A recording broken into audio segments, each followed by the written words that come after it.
자, 하나님의 말씀 보겠습니다. 요한계시록 13장 1절에서 10절 말씀까지 우리가 다 함께 봉독합니다. 내가 보니 바다에서 한 짐승이 나오는데 뿔이 열이요 머리가 일곱이라. 그 뿔에는 열 면류관이 있고 그 머리단에는 참남된 이름들이 있더라.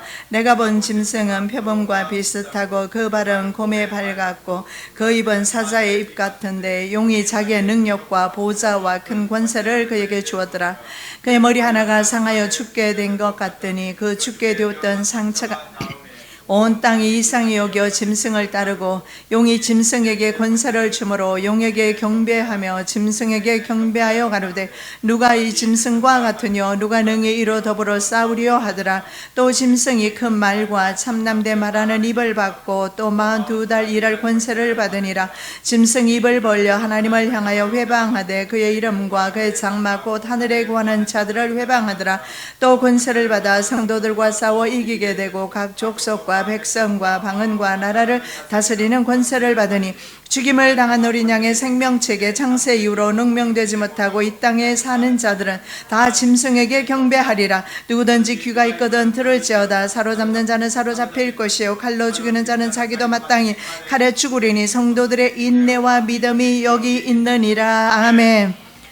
마지막 때 사로잡힐 자 사로잡히고 칼로 순교할 자 순교하게 되는 그러한 이 시대에 저희들 살고 있습니다. 주님 감사합니다. 저희들에게 순교자의 영을 주시기 위하여 이 시대에 살도록 하나님께서 허락하셨습니다. 우리에게 주시는 모든 환경은 주님께서 주관하십니다. 저희들에게 주신 환경 가운데서 정말 다니엘처럼 새 친구처럼 그 환경에 정복당하지 아니하고 오히려 하나님의 살아계심을 온 천하 만민에게 증거하는 하나님의 거룩한 백성들 되게 해 주시옵소서. 오늘도 요한을 통해서 1900여 년 전에 저희들을 위하여 계시하신 그 말씀을 묵상하기를 원하오니 아버지 하나님 이 시간에 지혜의 영을 부어주셔서 잘 전하게 도와주시고 잘 듣게 하여 주셔서 이 마지막 시대를 잘 준비하여 우리 모두 하나님의 나라에서 다 함께 영원토록 하나님을 찬양하며 경배하는 저희들 되게 도와주시옵시고 한 영혼도 세상을 쫓아가서 세상이 망할 때 함께 멸망당하는 일이 없도록 성령 하나님의 시간에 한 사람 한 사람 그 영혼을 그 이름을 주님 기억하여 주시옵시고 잊지 마옵시고 하나님의 생명록 책에 기록된 그 말씀 주님께서 꼭 기억하시고 저희들을 천국으로 인도하여 주시옵소서. 이 땅 위에서는 우리가 잠깐 사는 세상에 더 이상 심취하지 말게 도와주시고 세상 연락하지 말게 도와주시옵시고 영원히 살 영원한 천국에서 저희들이 살기를 원하오니 내 생명을 사랑할 수 있도록 은혜 베풀어 주시옵소서. 이 말씀 듣고 이 시대를 분별하는 저희들 되게 하여 주시옵소서. 거룩하신 예수 그리스도 이름으로 기도드립니다. 아멘. 네 번째 짐승의 출현 제목의 말씀입니다. 제가 미국 가기 전에 13장에 대해서 한 것 같습니다. 그런데 시대에 관해서 주로 했습니다. 그래서 13장부터는 말씀을 중심으로 해서 성경에서 어떻게 말씀하시는지 주로 요한계시록과 다니엘서를 중심으로 해서 오늘은 살펴보도록 하겠습니다. 자, 아무래도 오늘은 1절에서 머물 것 같은데 첫 번째로 우리가 살펴볼 말씀은 짐승의 출현 장소와 특징에 대해서 우리가 한번 살펴보도록 합니다. 자, 이 짐승은 바다에서 올라오게 됩니다. 1절입니다. 내가 보니 바다에서 한 짐승이 나오는데 이 짐승은 바로 바다에서 올라오는 이 짐승은 적그리스도입니다. 자, 요한 사도는 바다에서 올라오는 한 마리 짐승에 대한 환상을 봅니다. 그런데 성경에서 이 바다를 무엇이라고 하느냐면 주로 악이 출몰하는 그런 장소, 즉 사탄이 지배하는 그런 곳으로 성경에는 봅니다. 그래서 성경에는 리워야단은 뱀이 꼬불꼬불하게 생긴 뱀이에요. 그래서 그 뱀을 리워야단이라고 하는데 성경에는 리워야단 혹은 라합 아니면 악어가 사는 곳으로 생각합니다. 자, 이사야 27장 1절입니다. 그날에 여호와께서 그 견고하고 크고 강한 날렘뱀 리워야단, 그 꼬불꼬불한 뱀 리워야단을 벌하시며 바다에 있는 용을 죽이시리니. 에뱀 사탄 마귀 용입니다. 이 용이 바로 리워야단, 라합, 그리고 악어, 이런 존재로서 사람들은, 고대 사람들은 표현을 했던 것 같습니다. 그래서 바다에서는 주로 이런 괴물들이 살고 있고, 그래서 요한도 괴물이 나타나는 걸 봅니다. 그러면 요한이 실제로 이 괴물을 보았을까요? 저는 보았다고 생각합니다. 그런데 이 괴물의 정체에 대해서 성경에서 말하고 있습니다. 이 라합은 그럼 뭐냐 하면, 라합은 말이죠, 바다 괴물입니다. 신에게 퇴치당한 바다 괴물인데 리워야단과 비슷합니다. 해룡이라고 합니다. 바다 괴물이니까 바다에서 올라오는 괴물입니다. 그래서 해룡이라고 합니다. 그래서 온몸이 물로 되어 있는 괴물입니다. 이런 괴물이 바로 라합입니다. 기생 라합 말고요. 자, 유대 전승에 따르면 천사였던 라합이 천지 창조 때 하나님을 거역해서 하나님의 팔에 쳐여서 바닷물에 빠졌답니다. 그리고 바다 귀신이, 말하자면 바다 괴물이 된 겁니다. 이것이 바로 라합이라고 유대 전승에는 그렇게 나와 있습니다. 자, 이런 동물들은 대부분 바로 악마의 일종인 것을 보게 되고, 그러면서 요한은 무엇을 보았을까요? 바로 이 악마의 세력을 보았을 겁니다. 왜 그러느냐 하면 요한은 이 마귀의 세력을 어디에서 보았는가 하면 로마라는 제국 가운데서 보았을 겁니다. 자, 욥기 26장 12절입니다. 그는 권능으로 바다를 흉흉케 하시며 지혜로 랍을 쳐서 파하시며. 궁극적으로 하나님께서는 이 마지막 때에 사실은 저 영과 싸움을 하는 겁니다. 그것이 요한계시록에 나오는 공마국 전쟁입니다. 에스겔 38장에 나오는 공마국 전쟁과 좀 다릅니다. 공마국 에스겔 38장에 나오는 것은 3차 세계대전이라면 요한계시록에 나오는 곡과 마국 전쟁은 1000년 후에 나타나는 전쟁입니다. 하나님과 마지막 최후 결전을 하게 됩니다. 영과. 그리고 1000년 동안 가두어뒀다가 1000년 동안 이제 1000년 후에 옥에서 풀려나서 곡과 마곡을 미혹해서 그들의 세력을 백성들을 가지고 하나님을 대적하는 전쟁을 하는데, 이제 그때 영원한 지옥에 하나님께서 거짓 선지자와 영과 그의 백성들을 쳐넣게 될 것입니다. 성경은 이집트를 나일강의 악어라고 표현합니다. 악어. 너는 말하여 이르기를 주 여호와의 말씀에 왕 바로야, 내가 너를 대적하노라. 너는 자기의 강들 중에 누운 큰 악어라. 스스로 이르기를 이 강은 내 것이라. 내가 나를 위하여 만들었다 하는도다. 에스겔 29장 3절 말씀입니다. 바로 왕이 악어이다, 이렇게 말합니다. 그래서 세상 권력 잡은 사람들을 바로 악어다, 사탄의 세력으로 보고 있는 겁니다. 그래서 해룡은 바로 마귀의 세력입니다. 라합도 마귀의 세력이고 악어도 마귀의 세력입니다. 요한사도는 일곱 머리 열불 짐승이 바다에서 올라오는데, 괴물이 몸은 하나인데 머리가 7개고요. 그 다음에 뭐예요? 뿔은 10개 뿔을 가지고 있는 것입니다. 이런 괴물이 바다에서 올라오는 환상을 보면서 바로 요한은 로마 제국의 바로 이 권세, 마귀의 권세에 방불하는 로마 제국을 연상하였을 겁니다. 왜냐하면 다니엘서에 바로 다니엘이 짐승에 관해서 말하면서 이 짐승은 바로 세상 제국이다, 이렇게 말을 했기 때문에 요한은 로마의 세력이 그러하다, 그렇게 생각했을 겁니다. 그래서 바다에서 출몰하는 악의 세력은 바로 용의 세력이다. 그리고 세상의 권세 잡은 사람들에게 그 권세와 보좌를 이양하게 됩니다. 용이 자기의 능력과 보좌와 큰 권세를 그에게 주었더라. 용이 짐승에게 권세를 주므로. 바로 요한계시록 2장과 13장 2절과 4절에 나오는 내용입니다. 용이 자기의 능력도 주었고 자기의 보좌도 주었고, 그래서 적그리스도는 세계의 왕으로 오게 될 겁니다. 보좌라고 했잖아요. 왕이 앉는 겁니다. 그리고 용의 권세를 받게 될 것입니다. 그래서 세상 권력은 바로 용으로부터 온 것을 볼 수가 있습니다. 자, 다니엘도 내 바람이 큰 바다를 향해서 불자 짐승 넷이 바다에서 올라오는 환상을 봅니다. 근데 모양은 각각 다르지요. 그 환상을 보는데 다니엘이 본 것은 4마리의 짐승을 봅니다. 다니엘이 진술하여 가로되 내가 밤에 이상을 보았는데 하늘에 네 바람이 큰 바다로 몰려 불더니 큰 짐승 넷이 바다에서 나왔는데 그 모양이 각각 다르.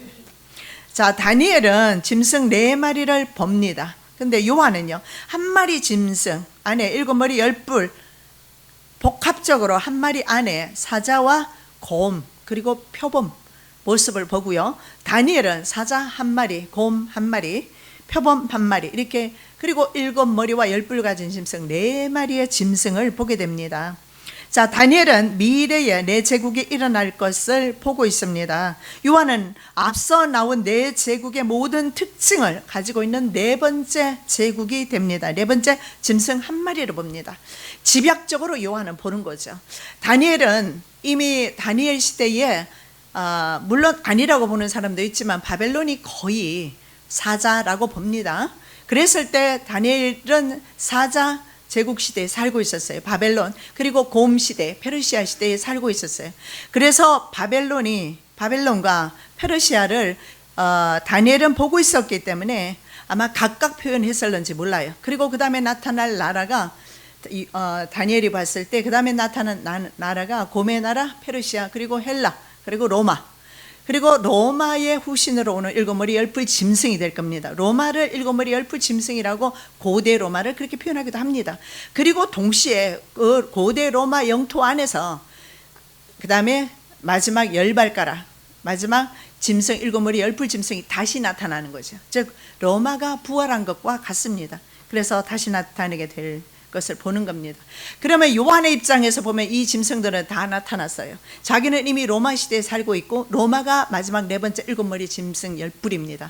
그래서 로마만큼 제국 중에서 가장 강력했던 국가는 없습니다. 그래서 로마는 고대 바벨론과 페르시아와 그리고 헬라의 모든 것들을 다 합쳐놓은 그런 국가와 같습니다. 그래서 아마 집약적으로 한 마리 짐승 안에 모든 네 제국의 특징을 보았던 것 같습니다. 그래서 요한이 본 짐승은요 끝난 것이 아니고 중요한 것은 이게 다 옛날 과거로 끝났다면 제가 더 이상 이걸 설교할 이유가 없어요. 문제는 이 제국이 다시 부활해서 이제 곧 푸른간에 나타난다라는 거예요. 다니엘은 짐승 넷이 나왔는데 모양이 각각 다르고 그리고 다니엘은 짐승 4마리를 보고 요한은 한 마리 짐승을 보고 그런데 한 마리 짐승 안에 모든 것이 다시 부활된 이 국가는요 아주 초강력한 그런 국가가 될 것입니다. 곧 아마 이제 나타날 그런 국가이기 때문에 제가 여러분에게 말씀을 드리는 겁니다. 우리와 상관없는 것 같으면 말씀을 드릴 이유가 없죠. 그래서 이 마지막 때 나타나는 국가는 앞에 앞서 나타났던 제국들의 모든 특징을 가지고 나타나기 때문에 초강력한 국가로서 세계적인 힘과 파워를 가지고 나타나게 될 것입니다. 그래서 지구상에서 존재했던 국가들 중에서 가장 잔인하고 폭력적이며 무서운 그런 국가가 될 것입니다. 그래서 예수님은 이렇게 말씀합니다. 창세 이래로 가장 큰 환난의 때가 될 것이다.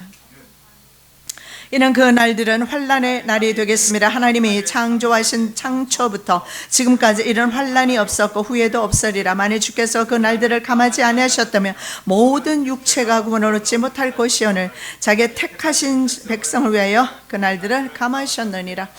하나님께서 7년 중에서 3년 반을 감하시는지 아니면 후 3년 반을 주님께서 감해 주시는지 그건 잘 모르겠습니다만 주님께서는요 택하신 백성들을 위해서 하나님의 선택하신 백성은 교회 안에 따로 있습니다. 교회 안에 있는 모든 사람이 선택받은 것은 아닙니다. 하나님께서 특별히 선택하신 택하신 백성이 있습니다. 초청받았다고 해서 다 하나님의 나라 백성은 아닙니다. 앉아있다고 해서 하나님의 전에 와 있다고 해서 헌금 드린다고 해서 하나님의 백성은 아니라는 거예요. 하나님께서 특별히 택하신 백성이 있어요. 그 택하신 백성들을 주님께서 위해서 그 날들을 감하실 것이다. 그래서 하나님께서 어떠한 방식으로든지 하나님께서 하나님의 성도들은 하나님이 지키십니다. 아까 제가 그랬어요. 세상 왕과 이 세상 왕은요, 전 세계적인 파워 권력입니다. 인생으로서는 그 힘을 감당할 수가 없습니다. 오전 설교에 다니엘이 살았던 시대가 바로 바벨론 시대였어요. 그러면 바벨론이 그 거대한 말의 세계 제국의 1인자 앞에서 당당하게 하나님께서 만유를 통치하신다는 것을 그 자리에서 믿음으로 증언했습니다. 그 날들이 우리 앞에도 주어진다는 건데 다니엘보다 더 정말 막강한 세력이 오고 있다는 거예요. 그러면 그 세력들은 그럼에도 불구하고 하나님의 택하신 백성들은 하나님께서 보호하시고 그리고 그 백성들을 위해서 감해 주셨다. 만일에 감하지 않으셨다면 얼마나 이 국가가 초강력한 국가이면 구원 얻을 백성 하나도 없다. 이렇게 말합니다. 그 전에 우리는 휴거될 것입니다. 속지 않으시기를 예수 그리스도 이름으로 축복합니다. 자, 짐승은 10뿔과 7머리가 있습니다. 1절입니다. 뿔이 10이요 머리가 7이라. 한 짐승 안에 뿔이 10이고 머리가 7입니다. 자, 요한의 환상에서 바다에서 올라온 짐승은 머리가 7개고 뿔이 10개인 괴물인데 말이죠. 이런 괴물은 사실은 존재하지 않습니다. 자, 10뿔의 의미는 성경에서 열왕이다 이렇게 말합니다. 다니엘서 7장 24절 그 10뿔은 이 나라에서 일어날 열왕이요. 자, 적그리스도는 말입니다. 열왕을 거느린 세계의 왕으로 바로 바다에서 올라오는 짐승입니다. 용도 성경에 보면 7머리와 10뿔을 가지고 있어요. 그래서 용과 적그리스도 세력이 똑같습니다. 하늘에 또 다른 이적이 보이니 보라 한 큰 붉은 용이 있어 머리가 7이요 뿔이 10이라. 그 여러 머리에 7 면류관이 있는데 계시록 12장 3절입니다. 적그리스도와 용의 동일한 모습에서 용의 세력과 적그리스도의 세력이 서로 연계되어 있음을 알 수가 있습니다. 만일에 10뿔이 유럽 연합이라면 유럽은 영국이 빠지고 현재 27개 국가이고 터키가 만일에 가입을 하게 되면 28개 국가가 됩니다. 이들 국가들은 적그리스도를 상징하는 7머리 10뿔 짐승의 통제 안에 들어오는 국가 10뿔이 될 것입니다. 이 열에 대해서 정확하게 10개 국가로 성취될 것인가 아니 될 것인가 성취되는 쪽으로 보는 신학자들이 많이 있습니다. 지금은 빠지고 들어가면서 서유럽과 그리고 동유럽이 나누어질 것인가 그런 부분에도 또 문제가 있고요. 동유럽을 빼고 서유럽만 한다면 현재 9개 국가가 되겠습니다. 계속해서 좀 살펴보도록 하겠습니다. 7머리는 어떤 의미가 있는가? 7머리는 성경에서 7산을 가리킵니다. 계시록 17장 3절 지혜 있는 뜻이 여기 있으니 그 7머리는 여자가 앉은 7산이요. 자, 7머리는 뭐라고 말합니까? 성경에서 7산이라고 합니다. 자, 여자가 7머리 10뿔 가진 짐승을 타고 있습니다. 여자는 타락한 교회를 말합니다. 음녀라고 하죠. 음녀가 7머리 10뿔 짐승을 탔습니다. 그럼 무슨 말입니까? 종교와 정치가 결탁한 것을 말하는데 종교가 정치를 탔어요. 계시록 17장 3절 곧 성령으로 나를 데리고 광야로 가니라. 내가 보니 여자가 붉은빛 짐승을 탔는데 그 짐승의 몸에 참남된 이름들이 가득하고 7머리와 10뿔이 있으며 자, 탔다 이렇게 분명히 말씀하고 있습니다. 보겠습니다. 여자가 7머리 짐승을 타고 있다는 것은 교회가 세상 권력과 결탁되어서 바로 고대 시대부터 지금까지 종교와 정치가 서로 결탁하면서 교회는 음료교회로 모양만 교회이지 사실은 사탄교회로 전락했습니다. 그리고 그것은 적그리스도 국가가 될 것이며 적그리스도가 나오게 될 것입니다. 그래서 7머리와 10뿔을 가진 짐승은 고대 로마 그리고 적그리스도 국가 두 개 다를 가리키게 될 것입니다. 자, 7머리는 7산이라고 했습니다. 그럼 7산이 뭔가? 그 위에 도시가 있어요. 배교한 음료교회 말할 것도 없습니다. 계시록 17장에 가면 자, 로마 카톨릭 교회가 바로 7산 위에 세워진 교회임을 알 수가 있어요. 여러분이 구글이나 백과사전을 한번 찾아보십시오. 우리 한글 사전에도 이렇게 나와 있습니다. 7산의 도시다. 그래서 사전에 찾아보면 바로 7산 위에 그냥 로마 카톨릭 치면 7산이라고 나와요. 어떻게 이렇게 정확하게 요한이 예언할 수 있었을까요? 성령님을 의탁하사 우리들에게 올바른 계시를 주시기 위해서. 그래서 이제는 음료교회에서 나오셔야 돼요. 배교하는 교회, 종교 통합하는 교회, 종교 간에 일치하는 교회 나오셔야 됩니다. 무슨 종교 간에 일치입니까? 우상 숭배인데 분명히 하셔야죠. 어떻게 보면 하나님은 사랑이시라, 다른 종교도 사랑해야 된다. 너무 기독교는 이기적인 종교야. 천만의 말씀이에요. 이기적인 종교가 아니라 진리는 하나뿐이라서 그래요. 하나님 외에는, 예수 그리스도 외에는 구원의 길을 제시하지 않으셨어요. 배타적이라도 할 수 없어요. 내가 살고 봐야지. 음료교회에서 나오셔야 돼요. 하나님께서는요, 특별히 하나님께서 그 많은 수많은 인류 가운데서 하나님께서 핀셋으로 콕 집듯이 찝어서 하나님께서 드러내시는 것을 봅니다. 저는 여러분들이 그렇다고 생각합니다. 저는 아버지가 마지막 때 종말 복음을 많이 전하고 다니시면서 부흥회도 하고 집회도 하고 하셨지만 난 진짜 관심 없었어요. 그리고 제가 미국에서 목회할 때도 난 계시록 강의한 적 한 번도 없어요. 일부러 피했는지도 몰라요. 근데도 하나님께서 보세요. 저를 딱 선택해서 5 자녀가 있지만, 5 형제가 있지만 그 중에 하나님께서 위로 오빠 2분도 목사님이세요. 그런데도 하나님께서 딱 저를 찍어서 저를 하나님께서 마지막 때 전하라고 하나님께서 보내셨어요.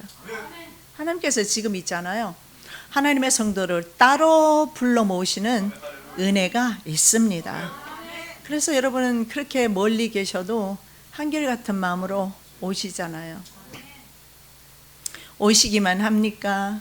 교회 오셔서 헌금까지, 돈까지 내야 되죠. 밤새도록 철야기도 하고 피곤한데 아침에 일어나서 우리 권사님, 집사님 화장실까지 얼마나 깨끗하게 잘 닦고 가셨는지 미끄러질 수 있어요.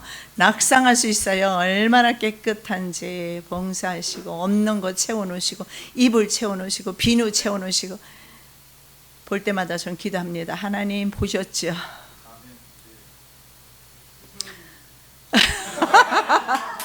예, 남자분들은 설거지하고 있어요. 하늘의 상급이 클 겁니다. 예. 자, 7 산의 도시라 그렇게 나와 있습니다. 실제적으로 여러분 컴퓨터에 들어가시면 교황청에 대해서 로마 교회, 로마 교황청에 대해서 로마 교회에 대해서 치기만 하면 저 쳐봤어요. 쳐보면 그렇게 나와 있어요. 우리 한글 성경에는 이렇게 나왔어요. 테베레 강하류에 면한 7개의 언덕을 중심으로 건설되었으며 7 산입니다. 7 언덕. 중세기부터 로마 교황청이 자리 잡은 곳이다. 이렇게 정의하고 있어요. 자, 전쟁에 달려가는 2만만의 군대, 말의 꼬리에도 보면 머리가 있어요. 이 머리, 이것으로 사람들을 해치는 것을 보게 됩니다. 이 말들의 힘은 그 입과 그 꼬리에 있으니 그 꼬리는 뱀 같고 또 꼬리에 머리가 있어 이것으로 해하더라. 그리고 머리들의 의미는 이런 의미들이 있습니다. 자, 그 다음에 우리가 보실 말씀은 7 머리 10뿔 짐승은 10 발가락 국가들 중에서 나타나게 됩니다. 말씀 봅니다. 내가 밤 이상 가운데 그 다음에 본 넷째 짐승은 무섭고 놀라우며 또 극히 강하며 또 큰 철이가 있어서 먹고 부스뜨리고 그 나머지를 발로 밟았으며 이 짐승은 전에 모든 짐승과 다르고 또 10뿔이 있으므로 내가 그 뿔을 유심히 보는 중 다른 작은 뿔이 그 사이에서 나더니 먼저 뿔 중 셋이 그 앞에 뿌리까지 뽑혔으며 이 작은 뿔에는 사람의 눈 같은 눈이 있고 또 입이 있어 큰 말을 하였느니라. 자, 마지막 7 머리 10뿔 짐승의 특징이 있습니다. 그게 뭐냐면 철 이빨을 가지고 있어요. 그래서 그것 가지고 나머지 국가를 발로 다 밟았습니다. 이거 제가 강의 많이 했습니다. 들으신 분은 이해할 겁니다. 경제로 이미 다 복속시켰고요. 정치는 말할 것도 없습니다. 그래서 전 세계 모든 국가들이 신세계 질서에 다 지금은 복종하고 있어요. 10뿔 중에서 한 작은 뿔이 나오면서 10뿔이 있어요. 근데 그 중에서 10개 중에서 또 한 작은 뿔이 나오더니 앞에 있는 3개의 뿔이 빠져버립니다. 그럼 이 작은 뿔이 무엇인가? 성경에는 이것을 바로 적그리스도라고 말합니다. 이 작은 뿔이 세상을 통치하게 될 것입니다. 자, 적그리스도 뿔 셋이 10뿔 중에서 작은 뿔이 나와서 뽑아버리고 결국은 적그리스도 체제가 왕이라고 그랬습니다. 적그리스도 체제 안에서 새 뿔이 빠지고 작은 뿔이 나타나면서 이 작은 뿔이 다른 모든 나라들을 통치하게 됩니다. 자, 느부갓네살 왕이 본 금신상에 대한 환상입니다. 그 우상의 머리는 정금이요, 가슴과 팔들은 은이요, 배와 넓적다리는 옷이요, 그 종아리는 철이요, 그 발은 얼마는 철이 얼마는 진흙이었나이다. 이것은 느부갓네살 왕이 본 환상입니다. 머리가 정금입니다. 바벨론. 가슴과 팔은 은입니다. 왜 그러냐면 처음에 페르시아가 오늘날 이란입니다. 이란의 조상이 바로 메데와 바사라, 성경에 그렇게 나와 있어요. 그것을 한 말로 고레스 왕이 통일을 시킵니다. 그것이 바로 페르시아입니다. 페르시아가 바로 성경에는 바사로 나와 있죠. 자, 처음에 국가가 고레스 왕 전에 다리오 왕이라고 있어요. 다니엘서에 나오죠.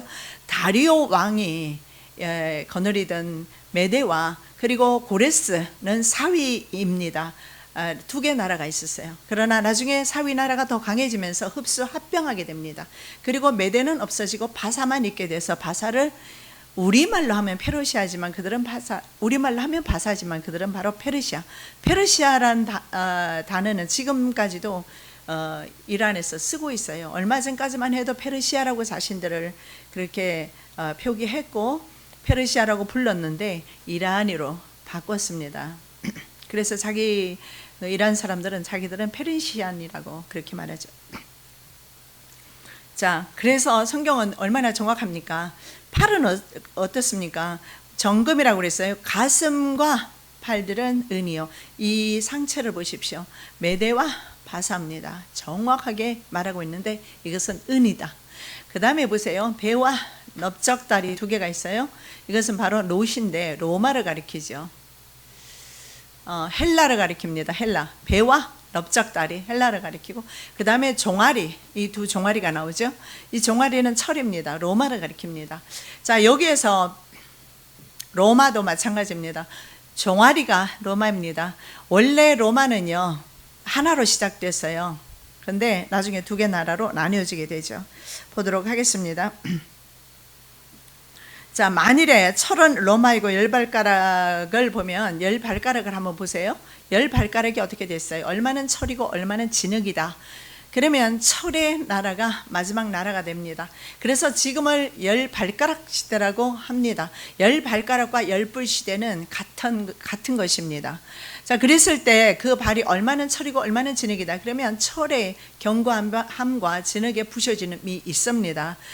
어쨌든 이 나라들은 바로 유럽 연합에서 나와야 된다는 것은 분명합니다. 이슬람을 포함을 시킬 건지 안 시킬 건지 문제는 있지만, 그러나 여러분 아십니까? 이슬람이 거의 유럽화 되어가고 있고 유럽에는 이슬람화 되어가고 있고 섞여 있어요. 아랍이라는 뜻이 섞이다 이런 뜻이 있거든요. 근데 성경에 지금 말씀에 뭐래요? 철과 진흙이 섞여 있다 이렇게 말합니다. 그래서 중동 지역에 있는 유럽 연합, 이슬람 세력을 포함하면 서유럽까지 포함이 되지만 유러피안, 진짜 유러피안은 아마 10개 국가에서 지금은 9개로 되었을 겁니다. 자, 10발가락 제국은 다시 한번 제가 순서대로 보면 바벨론, 페르시아, 헬라, 로마, 그리고 그 모든 앞에 나왔던 민족의 모든 힘을 가지고 나타나는 역시 마지막 7머리 10뿔 짐승. 그러니까 네 번째는 똑같은 네 짐승으로 나타나지 다섯 번째 짐승으로 나타나진 않아요. 고대 네 번째 짐승이 다시 부활해서 네 번째 짐승으로 나타나는 겁니다. 자, 동서 로마가 언제 나뉘냐면 고대 로마는요 BC 700년부터 AD 395년까지 종속됩니다. 아주 오랫동안 로마가 전속되었어요. 근데 언제냐면은 400 몇 년이냐면 76년입니다. 476년에 로마가 두 개로 나눠져요. 하나는 동로마, 하나는 서로마 이렇게 나눠집니다. 476년에 이것이 바로 우리가 보고 있는 이 종아리입니다. 종아리가 철이라고 그랬어요. 철, 로마이고, 그리고 그 다음에 부활된 로마가 10발가락 안에 있다라는 거예요. 그러면 예를 들어서 유럽연합이 10발가락이라면 유럽연합 안에 이태리가 있어요. 이태리 안에 수도가 로마입니다. 그래서 그 발이 얼마는 철이고 얼마는 진흙으로 그렇게 말씀하고 있습니다. 자, AD 395년에 동서로마로 나누어지고, 그 다음에 서로마는 476년에 게르만족의 일파입니다. 동고트족이라고 합니다. 게르만족이 중국의 훈족에게 밀려서 어디로 가느냐면 서쪽으로 가게 됩니다. 그러면서 게르만족을 이제 몰아내죠. 그러니까 게르만족은 거기에 밀려서 유럽으로 가면서 로마를 무너뜨립니다. 그런데 동로마는 동쪽으로 이동해서 어디로 정착하느냐, 비잔티움이라는 곳에 정착을 하죠. 그래서 그 제국 이름을 비잔티움 제국이라고 합니다. 비잔틴 제국이라고 많이 들어보셨을 거예요. 자, 그래서 동로마로 옮긴 후에 1000년 동안 존속됐습니다. 그리고 AD 1453년경에 오스만 투르크에 의해서 멸망을 당합니다. 자, 이제 살살 졸음이 좀 오기도 하지요.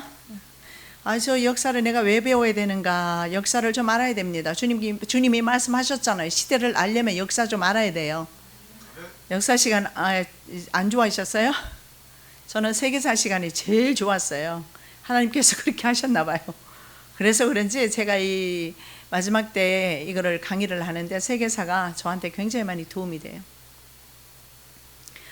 자, 그런데요, 동로마로 옮겨간 그 로마 제국이 비잔틴 제국이라고 하는데, 사실은 1000년 동안 동로마 비잔틴 제국으로서 존속을 합니다. 그런데 AD 800년경에 유럽에는요, 이제 서로마겠죠. 유럽에는 교황 레오 3세에 의해서 사를마누 대제입니다. 그 왕이 프랑크, 그 당시에 왕이었어요. 프랑크 왕국은 현재 독일입니다.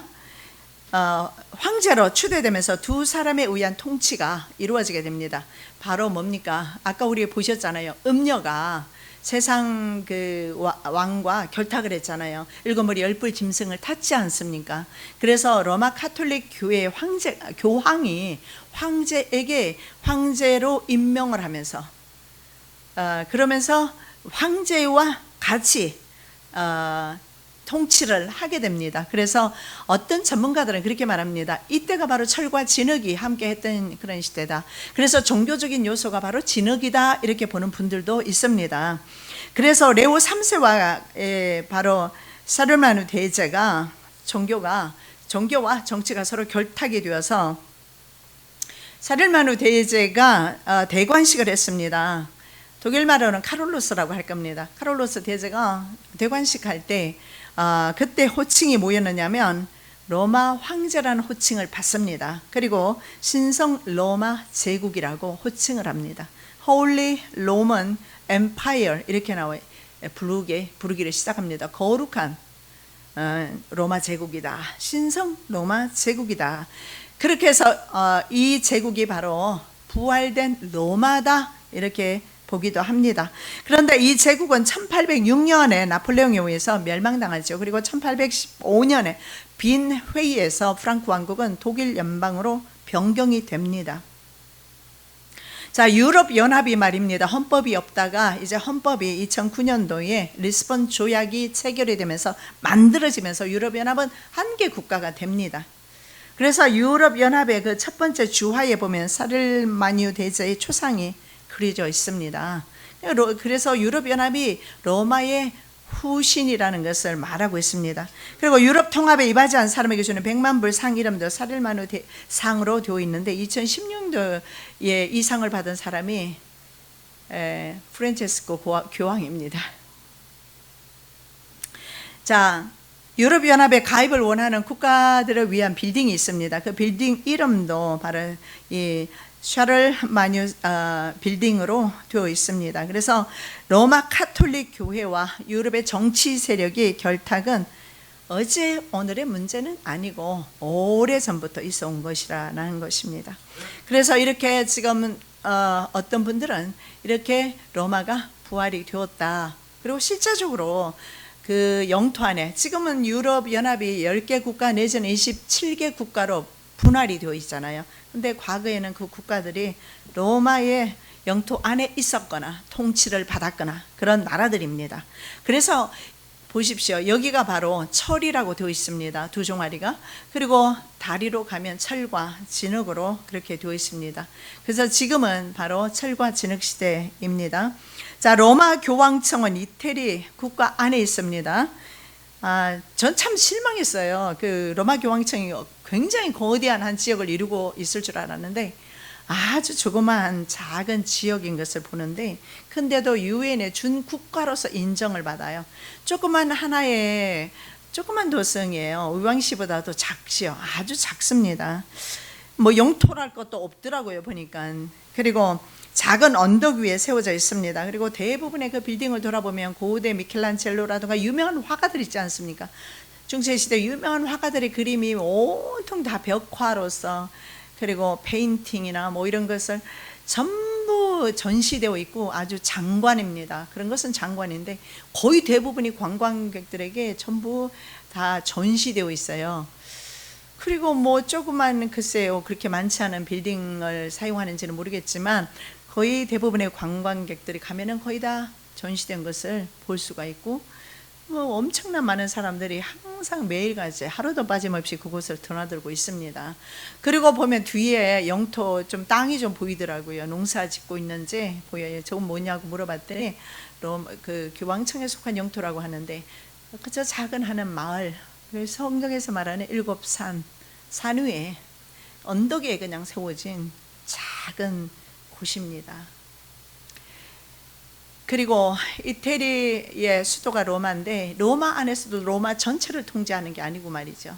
그 작은 지역인데, 그런데 말이죠, 이 로마 교황청은 전 세계를 지배하는 것과 다름없습니다. 지금 로마 교회의 예수회와 그리고 국제금융그룹이 서로 연계되어 있잖아요. 자, 그런데 이 교회의 영향력은 엄청납니다. 전 세계의 캐톨릭에 돌아간 모든 것들이 그 신문에 다 나와 있습니다. 무슨 말이냐 하면 전 세계의 로마 카톨릭 교회 신도들은 전 세계에 흩어져 있지만 바로 로마 교황의 영향권 안에 있다라는 거예요. 그래서 전 세계 그럼 카톨릭 신자가 얼마냐? 11억 명. 이해가 되십니까? 11억 명이 음녀교회에 소속이 되어 있어요. 물론 음녀교회에 소속되어 있다고 그분들이 다 지옥 간다는 말은 아닙니다. 그러나 이 교회는 처음부터 세상 권력과 결탁을 해왔습니다. 그래서 마르틴 루터가 종교개혁을 1517년에 합니다. 그리고 개신교회가 나왔습니다. 오늘날 개신교회는 또 어떻습니까? 개신교회도 바로 짐승과 연합하고 있지 않습니까? 로마 카톨릭과 연합했습니다. 그것이 종교 간의 일치입니다. 그래서 그들은요, 절에 가서도 예배 드리죠. 서로 왔다 갔다 합니다. 그리고 중이 와서 교회에서 강론도 하고 말이죠. 서로 왔다 갔다 아주 좋습니다. 보기에는 이것이 바로 글로벌리즘이다. 이것이 세계화다.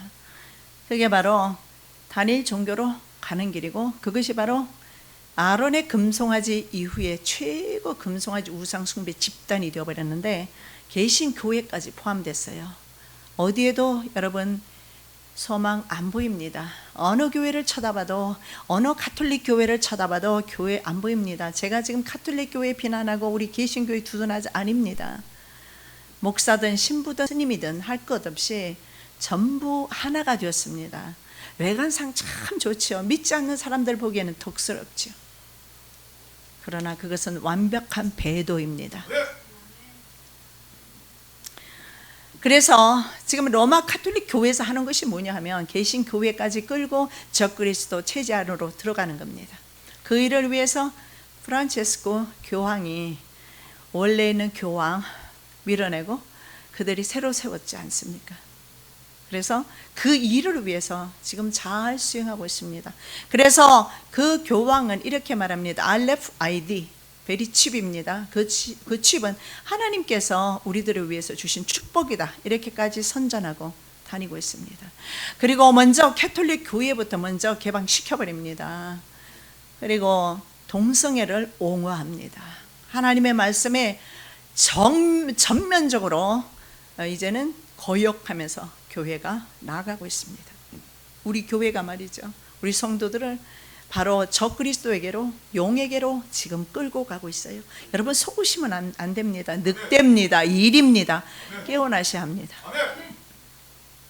아니다 싶으면 내 생명을 위해서 뛰쳐나와야 합니다. 그것이 바로 내가 살 길입니다. 그래서 보니까는 기독교 신자가 21억 명, 캐톨릭까지 포함해서 이것이 바로 그들이 하고 있는 21억 명의 기독교인들을 포함한 21억 명을 통합시키고 있어요. 연합시키고 있어요. 그렇게 해서 전 세계는 배도의 물결로 넘쳐나게 될 것입니다. 그리고 그 중에 하나님의 사람은 소수가 될 것이며, 소수에게는 힘이 없습니다. 그들은 권력을 잡았습니다. 전 세계의 권세를 잡았습니다. 우리는 무엇으로 싸울까요? 저와 여러분은 무엇으로 싸우겠습니까?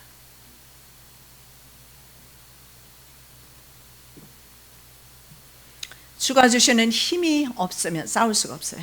주가 주시는 성령의 무기가 없으면 싸울 수가 없어요. 에베소 6장에 보면 모든 것이 방어용입니다. 그런데 하나, 검이 있어요. 검. 이 검은 뭐예요? 성령의 검, 말씀의 검. 그래서 말씀 외우게 하는 겁니다. 다음 주에는 다 외워서 오십시오. 누구를 또 지목할지 모릅니다. 말씀은 그래서 굉장히 중요한 겁니다. 말씀 아닌 말씀들이 너무 많이 난무하고 있습니다. 그런 말씀 듣느라고 열심히 듣고 시간 빼앗기지 마시고 하나님의 말씀 묵상하시기 바랍니다. 그 말씀 암송을 통해서 그 암송한 말씀이 여러분을 마지막 때까지 지켜주실 거예요. 저희 아버지는 요한계시록 1장부터 요한계시록 22장까지 완벽하게 암송하셨어요. 가능하죠? 저희 아버지가 하셨으면 저희들도 가능하잖아요. 그 성경 말씀, 그 말씀을 암송하면서, 성경책은 어디 피난 다니면서 들고 다닐 수 있었겠습니까? 산속에서. 그 말씀 묵상하시면서 그 무서운 세력들과 악의 세력들과 싸우신 겁니다. 오직 말씀입니다. 성령의 검, 말씀의 전신갑주입니다. 말씀으로 우리는 마지막까지 승리할 줄로 믿습니다. 자, 열 뿔에는 열 면류관이 있다, 이렇게 합니다. 1절 다시 봅니다. 그 뿔에는 열 면류관이 있고. 자, 면류관은 일반인들이 쓰는 것이 아닙니다. 그래서 어떤 분은 교황이 적 그리스도로 가는데 그럴 리는 없다고 생각하는 이유가 저는 저기에 있습니다. 왜냐하면 뿔이 있고요, 열 뿔이 있고, 그리고 면류관을 쓰고 있어요. 면류관은 아무나 쓰는 것 아닙니다. 왕들이 쓰는 겁니다. 그래서 반드시 왕족 가운데서 적그리스도는 나오게 되리라고 그렇게 보고 있습니다. 면류관은 그래서 왕들이 쓰는 권위와 명예의 상징입니다. 자, 바다에서 올라온 짐승은 적그리스도로서 세계 왕이 될 텐데 10개 면류관이 있습니다. 그렇다면 10 왕들을 통치하는 왕중왕이 될 것입니다. 세계 왕이 될 것입니다. 자, 계시록 6장에 흰말 탄 기수가 나옵니다. 그런데 왕위를 말이죠, 누군가에게 받습니다. 그리고 전쟁에 나가게 돼요. 적그리스도가 나타나면 전쟁에 나갑니다. 여러분, 적그리스도가 언제 나타납니까? 다니엘서 9장 27절에 보면 전 3년 반이 끝나고 3년 반 시작되기 전에 적그리스도가 나타나고요. 적그리스도가 나타나기 전에는 그리스도 안 오십니다. 그 전에 어떻게 휴거됩니까? 적그리스도가 나타나야 주님이 오시는데 그 전에 휴거 안 됩니다. 계시록 13장 2절입니다. 용이 자기의 능력과 보좌와 큰 권세를 그에게 주었더라. 여기 보니까요, 면류관을 용으로부터 받습니다. 용으로부터 왕의 권세를 받고 세계 왕으로 등극합니다. 그리고 그는 3년 6개월 동안 통치를 위해서 한시적으로 면류관을 씁니다. 그래서 성경에 나오는 예수님이 사용하신 면류관하고 틀려요. 이것은 바로 세상 면류관입니다. 계시록 6장 2절 이에 내가 이에 보니 흰말이 있는데 그 탄 자가 활을 가졌고 면류관을 받고 나가서 이기고 또 이기려고 하더라. 저게 분명히 나와 있잖아요. 뭐라고 합니까? 받았고 나와 있죠. 면류관을 자기가 원래부터 가진 것이 아니고 누군가에게 받습니다. 3년간의 통치를 위해서 용으로부터 받는 겁니다. 그래서 나가서 이기려고 하더라. 그래서 10개의 면류관을 쓰고 있다는 것은 다른 국가 정상을 복속시켰거나 적어도 협력관계 속에서 전 세계는요 적그리스도 체제로 들어가게 될 겁니다. 그리고 적그리스도 체제 안에서 거부하는 사람은 기독교인밖에 없을 겁니다. 유대인 중에서 혹은 기독교인, 가톨릭 성도 가운데서 주님께서 부으신 사람들, 진짜 주님의 종은요 압니다. 가짜와 진짜를 구분합니다. 근데 가짜는 가짜를 구분 못해요. 지가 가짜니까. 진짜는 가짜를 분별해요. 그래서 마지막 때는 분별력이 되게 중요합니다. 때로는 이런 소리 정말 심한 소리고 어떻게 보면 참 못됐다 할는지 모르지만 자녀가 나를 배신하게 하면, 남편이 나를 배신하게 하면 버려야 되는 그런 시대입니다. 결단의 시대입니다. 중간에 있으면 저도 그 길 가겠습니다. 중간길 없습니다. 주님이냐 세상이냐, 적그리스도냐 하나님이냐, 예수 그리스도냐, 바알이냐 하나님이냐, 여호와 하나님이냐, 선택의 기로에 저희들이 있는 거예요. 자, 마지막 네 번째로 7 머리들에는 참남된 이름들이 있습니다. 1절 말씀 다시 봉독합니다. 그 머리들에는 참남된 이름들이 있더라. Each had a blasphemous name, 이렇게 나와 있어요. 이게 뭐냐면 불경스러운 이름입니다. 자, each라고 했어요. each had, 각각의 머리들에게 이름이 적혀 있어요. 근데 그 이름이요 하나님을 모독하는 이름. 아까 보셨잖아요. 다니엘. 하나님께서 다니엘을 하나님이 심판하신다 이런 뜻으로 부모님이 이름을 지어주신 것 같은데, 하나님께서 바로 열국을 심판하신다는 의미로 주셨는데, 벨드사살, 벨이, 바로 바벨론의 신인 벨이 너의 생명을 보호한다, 바꿔버려요. 이것이 바로 참남된 이름들입니다. 그래서 우리에게 그리스도의 이름 얼마나 중요한지 몰라요. 주님의 이름 붙잡고, 이름의 능력이 있어요. 이름이 참 중요합니다. 이름. 계시록 13장 5절입니다. 또 짐승이 큰 말과 참남되 말하는 입을 받고 또 42달 동안 일할 권세를 받으니라. 여기도 마찬가지입니다. 입을 받았습니다. 이 적그리스도는요 엔티크라이스트입니다. 안티는 뭡니까? 반대한다는 뜻이거든요. 꼭 그리스도와 반대되는 입장에 서요. 그러면서 그리스도를 거의 대부분 모방합니다. 그래서 이것을 거짓이라고 말합니다. 그래서 거짓 선지자, 거짓 그리스도가 적그리스도입니다. 그래서 이들은 모두가 다 가짜입니다. 전부 현란하게 말은 하지만 사실은 다 가짜입니다. 그 말을 현란한 말을 쫓아가면 그 말 때문에 생명을 잃을 수도 있습니다. 말을 잘해요. 적그리스도는 틀림없이 말을 잘할 겁니다. 그리고 적그리스도의 말은 힘이 있어요. 적그리스도의 입에는 힘이 있어요. 오늘날 한번 보십시오. 미국 대통령이 나와서 경제에 대해서 말해도 아무도 꿈쩍도 안 하고, 전혀 있잖아요, 그 전 세계 경제가 동요하지 않는 것을 봅니다. 그런데요, 앨런이라는 여자가 나와서 말 한마디 하면 전 세계 주가가 춤을 춰버립니다. 동시에 수많은 돈이 삽시간에 빠져나가 버리거나 잃어버리거나 그렇게 됩니다. 왜 그럴까요?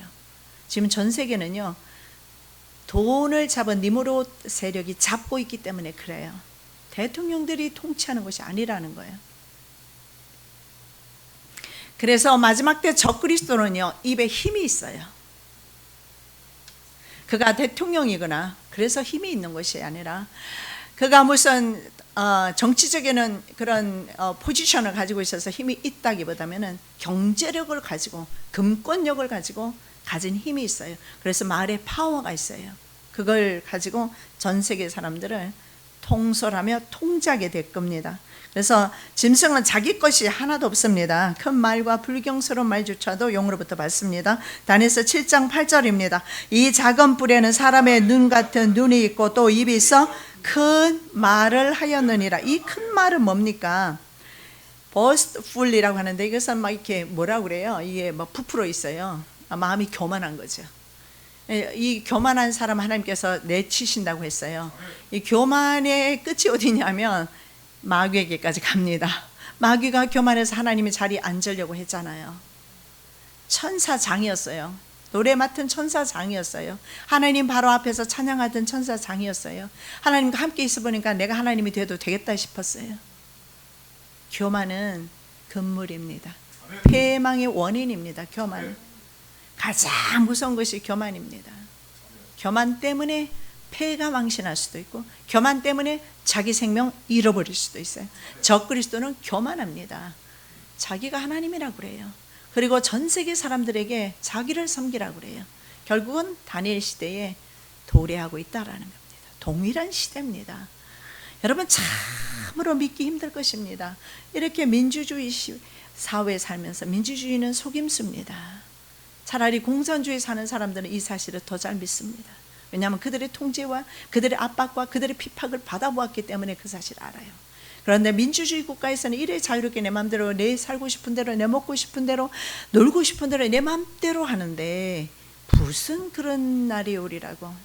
이미 온 세계는요 글로벌 화를 통해서 세계화를 통해서 경제는 다자주의를 통해서 다 정치는 글로벌 세계화를 통해서 참 하나로 다 연결되어 있습니다. 경제책 하나만 읽어봐도 우리는 알 수 있는 내용입니다. 과장된 말을 하는 입을 받았습니다. 그래서 그리스도를 모방하기 때문에 그를 적그리스도라고 부릅니다. 그런데 그 모든 것은 바로 어디로부터 왔느냐? 용으로부터 왔습니다. 자, 저와 여러분은 용의 반대편에 서야 합니다. 그렇죠? 그러자면 어둠의 일을 끊으십시오. 어둠의 일을 하는 것은 용이 지배하는 세상에 속해서 사는 것입니다. 내 삶 가운데 있는 모든 어둠들을 물리치십시오. 내 심령 가운데 있는 어둠을 물리쳐야 믿음에 승리할 수 있습니다. 제일 중요한 것은 오전의 말씀처럼 결단인데요. 내 안에 주님을 모셔드리는 결단, 삶. 근데 내 안에 말이죠. 어둠이 지배하고 있고 내가 지배하고 있으면 내 삶 가운데서 어둠을 쫓아서 살 수밖에 없어요. 여러분 오늘 아침에 수박을 먹었는데 내일 아침에 대변으로 참외 씨앗이 나올 수는 없는 법입니다. 여러분의 심령 가운데 무엇이 심겨져 있든 간에 그대로 삶의 열매를 여러분은 먹고 있습니다. 불안과 염려와 초조와 어둠을 심었다면 그것을 여러분은 에브리데이 먹고 있어요. 쓴물을 마시고 있는 거예요. 그러니까 내 심령은 더욱더 어때요? 쓴뿌리가 쌓여가기 시작하면서 그 쓴뿌리 때문에 도대체 어둠이 거치지 않고 주님은 보이지 않고 인생은 피곤하고 지치고 그렇게 살아갈 수밖에 없습니다. 더 이상 우리가 수가성 여인처럼 그렇게 살 수는 없어요. 하나님은 살아 계십니다. 거짓된 거 다 버리십시오. 어둠을 다 버리십시오. 행악의 종자라고 했습니다. 악을 버리십시오. 모든 주님의 보시기에 하나님의 보시기에 원수될 만한 것들 다 버리십시오. 그리고 주님 앞으로 나아가시는 일주일이 되시기를 예수 그리스도 이름으로 축원합니다. 사랑의 예수님 감사합니다. 이제 주님께서 곧 이제는 구름 타고 이 땅에 강림하시겠습니다. 그러한 시대에 저희들 살고 있습니다. 주님 만날 날 생각하면 감사하고 찬양과 영광과 감사의 찬양이 나옵니다. 그럼에도 불구하고 한편으로는 내 마음에는 어두움이 있어서 내 삶을 어둡게 하고 있습니다. 아버지 하나님, 이 시간에 내 마음 가운데 있는 모든 어둠을 물리치게 도와주시옵시고 다시 오실 곧 다시 오실 예수 그리스도를 성령으로 준비하는 하나님의 거룩한 신부들 되게 하여 주시옵소서. 거룩하신 예수 그리스도 이름으로 기도드립니다. 아멘.